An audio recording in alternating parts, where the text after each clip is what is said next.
Die ou thuisdorp lyk nog net so as ek uitklim uit die trein en daarom my te groet staan my ma en my pa met die pad langs sien. Ek merrie nader hardloop, goue hare en lippe soos kersies.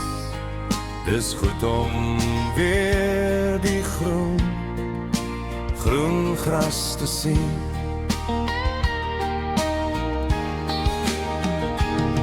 Ja, hulle sal almal kom om my te ontmoet, met ope arms en 'n glimlach so soet. Dis goed om weer die groen